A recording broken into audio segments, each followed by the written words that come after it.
Shalom Bapak Ibu Saudara sekalian yang terkasih di dalam Tuhan Yesus Kristus. Berjumpa kembali dalam Mimbar Gemar Online edisi hari ini, di mana dalam kesempatan ini saya akan berbagi sebagian dari firman Tuhan yang memberikan inspirasi dalam kehidupan saya, di mana kali ini ayatnya terambil dari Yeremia pasal yang ke-18, khususnya di ayat yang ke-1 sampai yang ke-6. Akan saya bacakan terlebih dahulu. Pelajaran dari pekerjaan tukang periuk.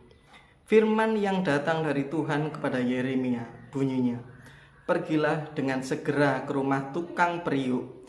Di sana aku akan memperdengarkan perkataan-perkataanku kepadamu."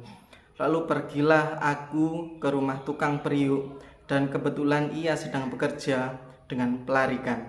Apabila bejana yang sedang dibuatnya dari tanah liat di tangannya itu rusak, maka tukang periuk itu mengerjakannya kembali menjadi bejana lain menurut apa yang baik pada pemandangannya. Kemudian datanglah firman Tuhan kepadaku, bunyinya, "Masakan aku tidak dapat bertindak kepada kamu seperti tukang periuk ini, hai kaum Israel? Demikianlah firman Tuhan, sungguh seperti tanah liat di tangan tukang periuk, demikianlah kamu di tanganku, hai kaum Israel." Di sini kita kembali diingatkan bahwa sebagai anak-anak Tuhan kita harus senantiasa siap sedia dan memposisikan kita sebagai tanah liat yang baik dalam waktu apapun, dalam kondisi apapun sebisa mungkin. Dan satu hal yang harus kita ingat bahwa saat tanah liat itu dibentuk, kita tidak hanya berbicara mengenai bentuk luarnya saja, namun sebuah istilahnya apa, sebuah bejana itu kan juga dilihat dari bentuk bagian dalamnya. Seperti halnya juga dalam saat kita mempersiapkan diri kita untuk rela dibentuk Tuhan. Dalam proses kehidupan kita, jangan hanya kita itu memperbaiki perilaku, tindakan, perkataan kita yang bisa dilihat dari luar saja, yang bisa terlihat dari luar oleh sesama kita saja. Namun terlebih lagi kita juga harus rela dan mau dan bertekad untuk memperbaiki apa yang ada di dalam hati kita. Karena dari dalam hati kita itu akan mempengaruhi perasaan kita dan juga apa yang ada di pikiran kita. Itulah yang jauh lebih penting di saat mungkin tidak terlihat oleh sesama kita, namun Tuhan itu tahu segala keadaan kita. Meskipun mungkin dari luar kita sudah kelihatan bertobat, kelihatan memperbaiki diri, namun apabila dalam hati kita itu masih ada perasaan-perasaan negatif, masih ada kedagingan, masih ada hawa nafsu, dan hawa nafsu di sini adalah bukan hanya tentang hal-hal yang istilahnya apa, berbau seksual ya, tapi juga hal-hal mengenai apa ya, ambisi pribadi, keinginan pribadi untuk memiliki sesuatu, untuk mencapai jabatan tertentu, untuk menguasai suatu hal atau suatu wilayah atau bagaimana, dan juga mengenai ego kita dan apa ya istilahnya, berarti ego itu mengenai kesombongan kita juga. Kita harus menyadari bahwa sisi yang di dalam itu bisa jadi sesuatu yang memiliki nilai yang lebih besar di mata Tuhan. Karena apabila kita memiliki hati yang mau diubahkan, memiliki karakter yang mau diubahkan, mau merendahkan hati, melembutkan hati, pasti secara tidak langsung akan mempengaruhi perasaan dan pikiran kita, di mana hal itu akan mempengaruhi juga bagaimana kita bertindak.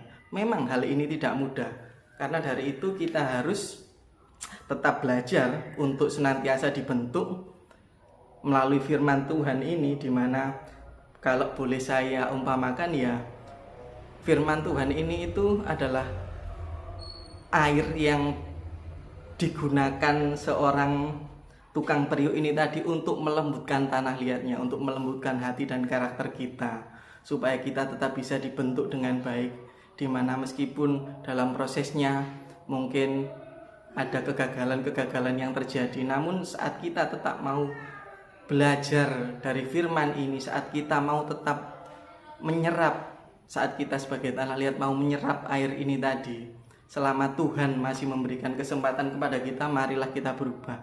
Satu hal yang harus kita ingat juga adalah bahwa kesempatan itu tidak selamanya terbuka. Kita memang tahu bahwa Tuhan Yesus itu panjang sabar dan mengasihi kita luar biasa. Namun Tuhan juga memiliki waktu, di mana batas waktunya itu adalah saat kita dipanggil atau saat Tuhan datang yang kedua kalinya. Jadi jangan sampai Tuhan itu melihat kita sebagai periuk-periuk yang gagal dibentuk. Marilah kita meskipun dengan segala halangan rintangannya itu tetap mau menjadi sosok yang proaktif gitu. Jadi tidak hanya siap secara pasif, tapi juga proaktif untuk selalu menyerap firman Tuhan, belajar, bertekad dan mau melangkah untuk mengubah tidak hanya perilaku kita, tapi juga terlebih lagi hati, karakter, perasaan dan cara berpikir kita, sehingga pada nantinya waktu kita ini tidak hanya terbuang sia-sia untuk memenuhi ambisi pribadi, untuk memenuhi keinginan pribadi saja, namun dalam kehidupan kita ini kita bisa benar-benar mengerti arti dan rancangan Tuhan dalam menciptakan kita itu apa. Mari kita berdoa. Bapa kami dalam kerajaan sorga, kami bersyukur Bapa, kalau dalam kesempatan ini Engkau kembali mengingatkan kami supaya kami mau menjadi tanah liat yang Engkau bentuk Tuhan. Dan kami tidak hanya siap secara pasif, namun juga siap secara proaktif untuk selalu menyerap firman-firman yang Engkau berikan kepada kami. Dan tidak hanya menyerap saja, namun juga melakukannya, menerapkannya dalam kehidupan kami Tuhan, sehingga saat waktunya tiba nanti Engkau mendapati kami menjadi sebuah bejana, menjadi periuk yang indah, yang sesuai dengan apa yang Engkau inginkan Tuhan.